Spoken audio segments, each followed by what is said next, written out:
Olá, irmãos. Estão todos bem? Ótimo, é sempre bom saber que os irmãos estão felizes, estão fortes, né? Nesta luta do dia a dia. Tantas lutas, tantas guerras, tantas batalhas que nós temos na vida, não é? Mas muitas delas nós não fazemos parte, né, como guerras entre facções, guerras entre países, guerras entre Estado Islâmico e os demais muçulmanos, mas nós ficamos tristes com isso. Embora não seja uma guerra nossa, não seja uma briga nossa, nós ficamos tristes com isso. E nós estamos em tempo de guerra contra o vírus, né, Covid-19. Estamos lutando contra isso. E nós já temos as armas. Distanciamento social, uso da máscara, lavar sempre as mãos, o rosto, né, com água e sabão, e quando não tem água e sabão, aí sim usar o álcool em gel. Essa batalha nós já temos as nossas armas, mas eu quero falar de uma outra batalha, uma batalha que fere muito mais, é a batalha espiritual. Não, eu não vou falar sobre guerra espiritual, sobre batalha espiritual, no sentido que o nosso querido irmão Augusto Nicodemos tem ótimos, excelentes vídeos sobre isso, né? Sobre batalha espiritual, procurem, digitem lá no YouTube, né? Batalha espiritual Augustus Nicodemos. Augustus Nicodemus, tá? Que é o nome completo dele. Lá nós vamos encontrar muita coisa boa.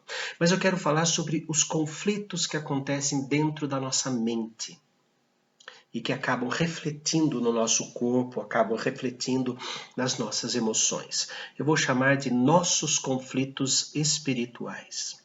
Sobre esses que nós, pastores aqui no campo, temos que trabalhar para ajudar os irmãos a vencerem esses conflitos que muitas vezes acabam ferindo, né, a nossa alma, ferindo a nossa emoção, ferindo até mesmo as nossas esperanças cristãs. Então é sobre isso que nós vamos conversar hoje e amanhã, ok? Então vamos lá, cada um com a sua Bíblia, né? Nós não podemos fazer estudos bíblicos sem cada um ter a sua Bíblia. Vamos lá pegar, né? Vamos ver hoje as características, são 3 características, e depois contra quem é essa guerra, né? Esse conflito espiritual é contra quem? Nós temos 5 pontos para estudar. Então, na verdade, nós vamos ver hoje rapidamente 8 pontos a respeito dos nossos conflitos espirituais. Vamos lá, a primeira característica dele está lá na segunda carta de Paulo aos Coríntios, capítulo 10, versículo de número 3. Eu vou ler, irmãos, do 3 até o versículo de número 6, tá bom? Primeira característica. Não lutamos segundo de acordo com a nossa carne. Nós não podemos lutar os conflitos espirituais com apenas o nosso conhecimento comum. Deixamos lá. Então, segundo a carta aos Coríntios, de 10 a 6, nós lemos assim. Segundo Coríntios 10, de 3 a 6, nós vemos assim. Porque embora andando na carne, ou seja, temos vida, estamos andando nossa carne, não militamos segundo, de acordo com a carne. Porque as armas da nossa milícia não são carnais, e sim poderosas em Deus para destruir fortalezas, anulando sofismas. Sofismas são vamos, um exemplo, né? Pedro é pescador, Pedro é homem, logo todos os homens são pescadores. Não, não é nesse sentido. Eu não gosto de pescar, por exemplo, né? Meu pai já adorava pescar, né? Pescava no mar, e enfim, ele tinha tantas histórias de pescadores no mar, né? Mas o que ele está dizendo aqui é anulando sofismas. Sofismas, então, é essa somatória de frases que nem sempre é verdade. João é corintiano. É, João é presbiteriano. Logo, todos os presbiterianos são corintianos? Não, só o Maurício. Só o Maurício. Sou palmeirense. Mas vendo aqui o texto, então isso seria um sofisma. Isso seria um sofisma, né? 5. E toda altivez que se levante contra o conhecimento de Deus. Ah, eu sei, embora a Bíblia fala que vai ser assim, eu posso fazer diferente, eu tenho experiência. Ah, mas a Bíblia diz assim, irmão. Não, não, eu vou usar da minha experiência. Né? Lutando contra, anulando sofismas e toda altivez que se levante contra o conhecimento de Deus, levando cativo todo pensamento e obediência a Cristo. Não, não vou. Mas Cristo falou que é para você perdoar. Não, não vou desse jeito, não. Ah, tá por aqui. Já foi mais que 70 vezes 7. Não é assim. E estando prontos para punir toda desobediência dentro de nós mesmos, uma vez completa a vossa submissão. Então, as nossas guerras, a primeira característica da nossa luta contra os problemas espirituais, a primeira regra, a primeira característica é que não usamos os nossos conhecimentos próprios. Logo, temos que usar os conhecimentos de Deus. O segundo ponto está na primeira carta de Paulo a Timóteo, por mais estranho que pareça, os irmãos vão achar meio esquisito, mas é verdade. Né? O segundo ponto, a segunda característica dos conflitos espirituais é que é um bom combate. Por incrível que pareça, é um bom combate, é um excelente combate. Porque se nós estamos passando por lutas espirituais, é porque o inimigo não quer, nós vamos ver depois quais são os 5 inimigos, né, da nossa vida espiritual, é que o inimigo não quer a nossa felicidade espiritual. Vamos lá. Primeira carta escrita por Paulo a Timóteo, primeira carta a Timóteo, capítulo 1, versículos 18 e 19. Acharam? Primeira carta a Timóteo 1, 18 a 19. Este é o dever que te encargo, ó filho Timóteo, segundo as profecias que antecipadamente foste objeto.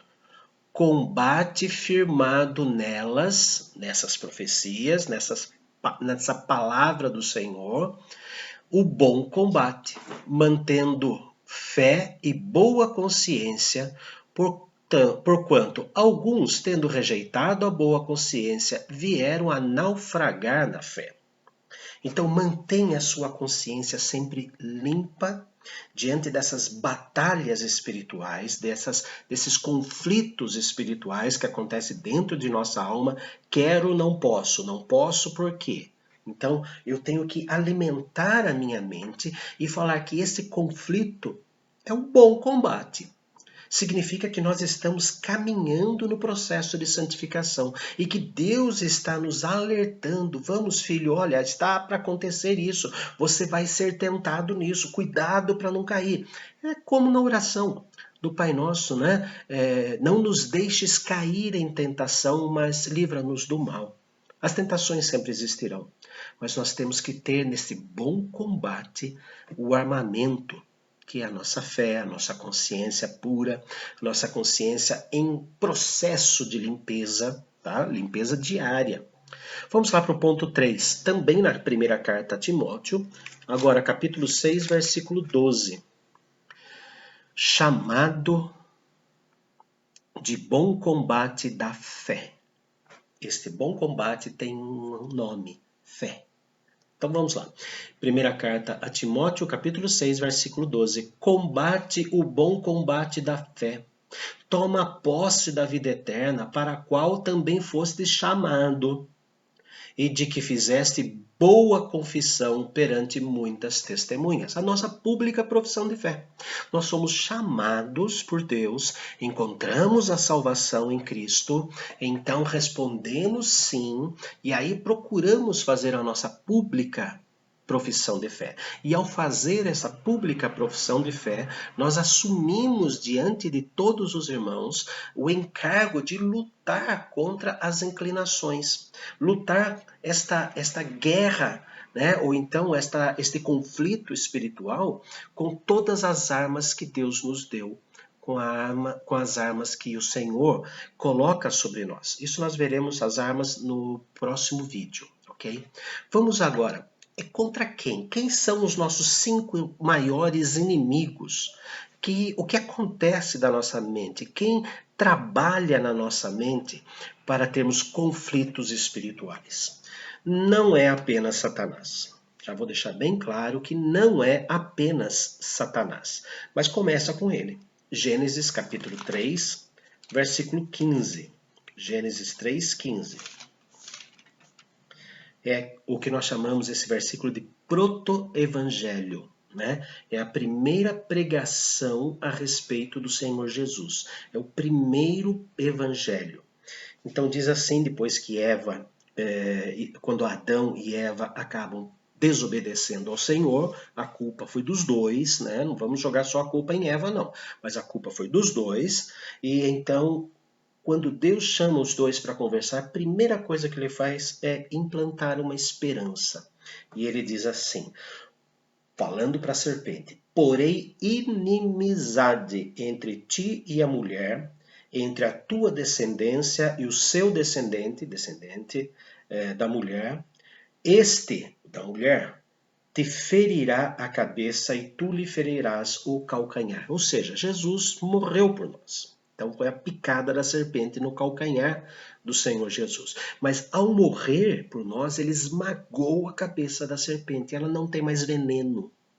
Tá? Ela não tem mais veneno, mas continua sendo, infelizmente, continua sendo um animal peçonhento. Né? A cobra, quando nós cortamos a cabeça dela, ela continua se mexendo.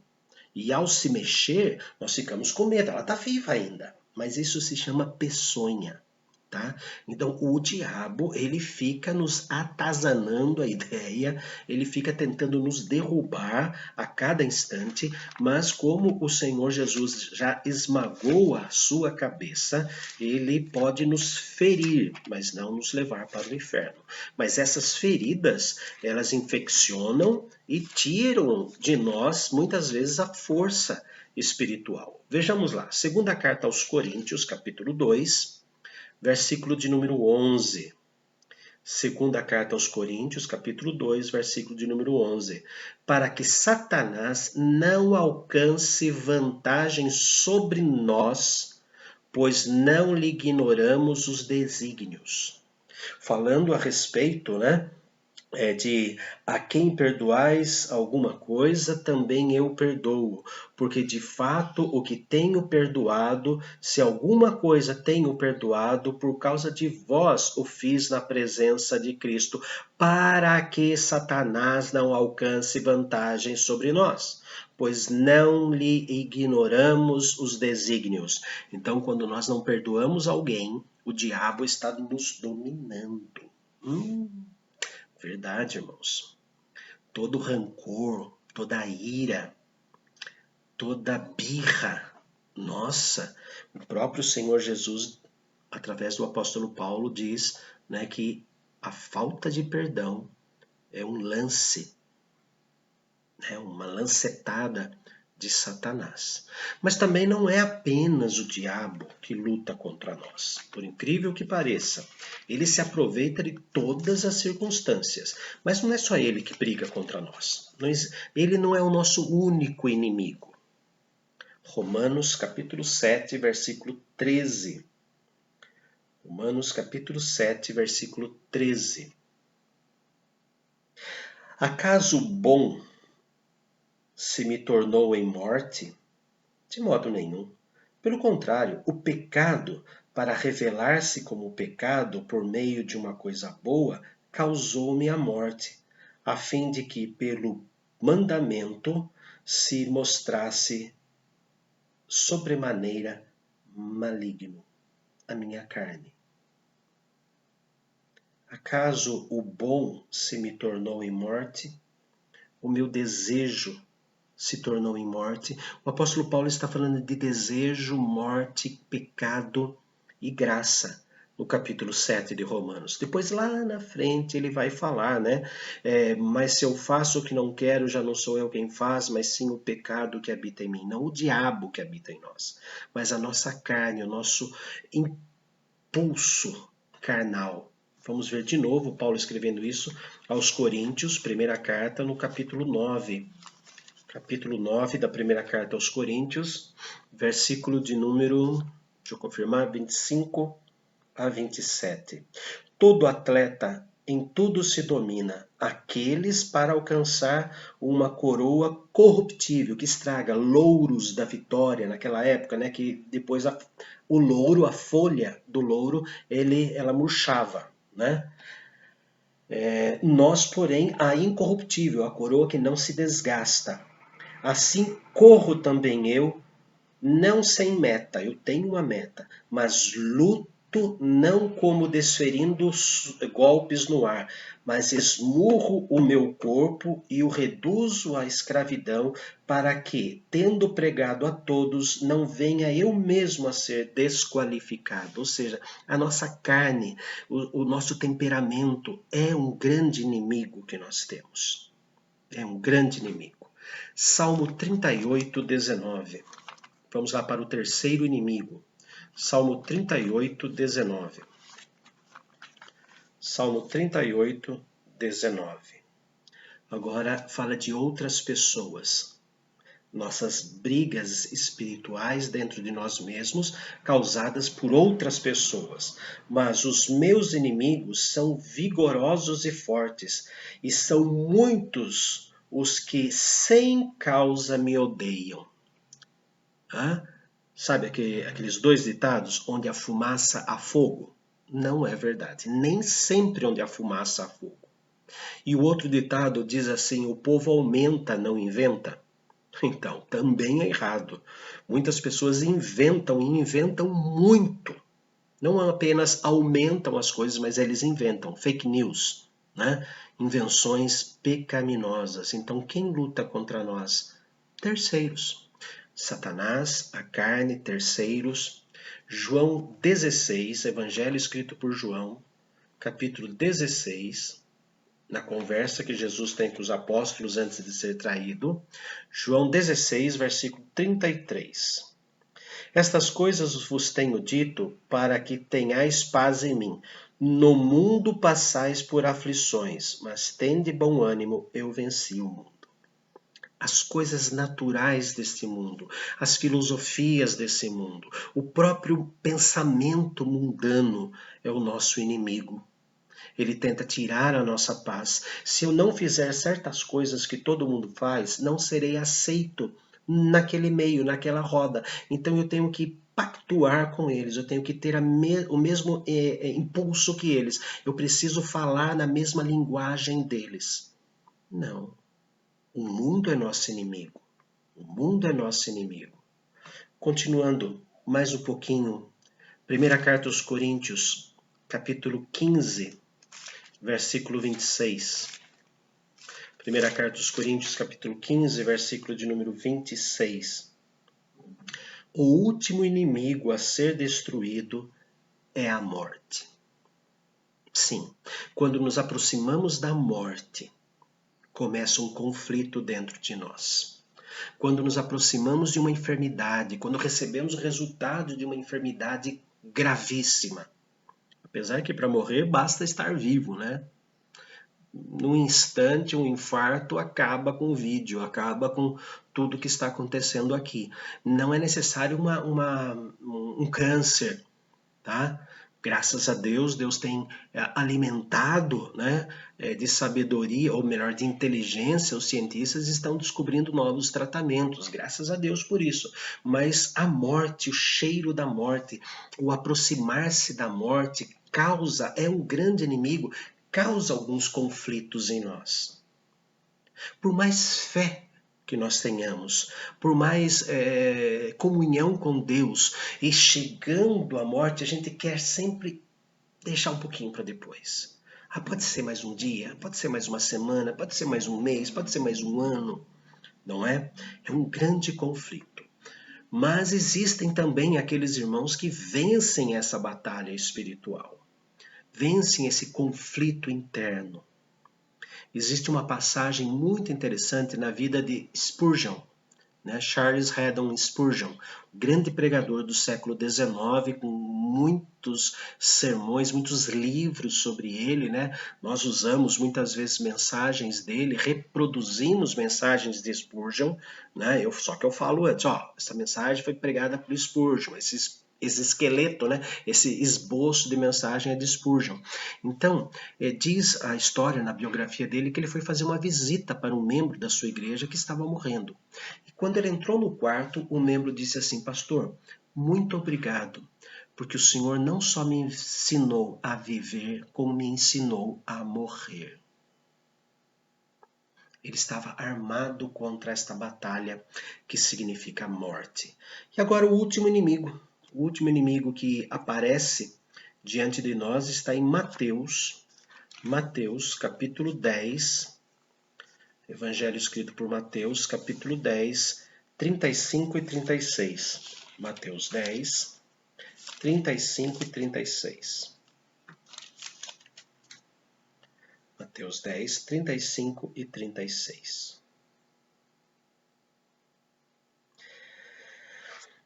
Não penseis que vim trazer paz à terra. Não vim trazer paz, mas espada. Pois vim causar divisão entre o homem e seu pai, entre a filha e a sua mãe, e entre a nora e a sua sogra. Pois assim os inimigos do homem serão os da sua própria casa. Quem ama seu pai ou sua mãe mais do que a mim, não é digno de mim. Quem ama seu filho ou a sua filha mais do que a mim, não é digno de mim. E quem não toma sua cruz e vem após mim, não é digno de mim. Quem acha a sua vida, perdê-la-á. Quem todavia perder a vida por minha causa, achá-la-á. Os nossos próprios parentes, os nossos próprios familiares são nossos inimigos. E às vezes inimigos muito, como é que eu vou dizer assim, muito astutos. Miqueias capítulo 7, versículo 6. Porque o filho despreza o pai, a filha se levanta contra a mãe, a nora contra a sogra, os inimigos do homem são de sua própria casa.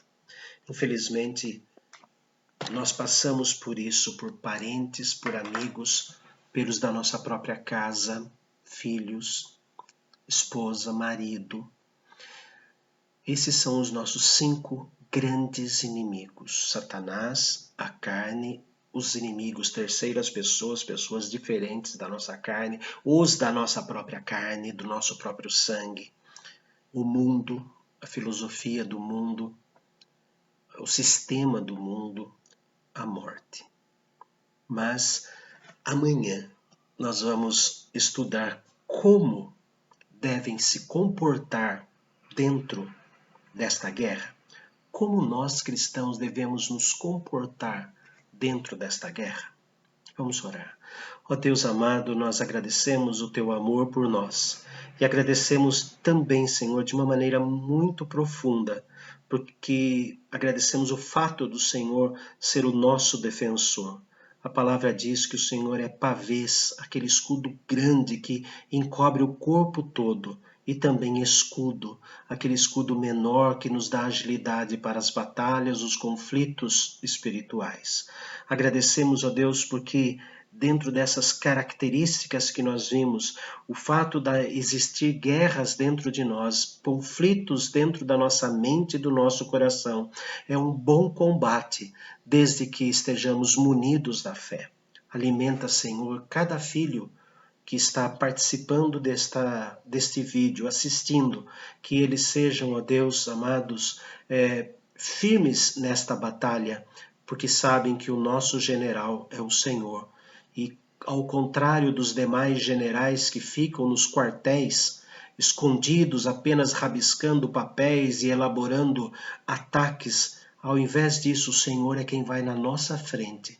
Como nós já agradecemos, o Senhor é o nosso escudo, o Senhor é o nosso pavê, o Senhor é o nosso escudo maior. Para a tua honra e glória que nós oramos. Amém. Sejam todos abençoados na rica bênção do Senhor.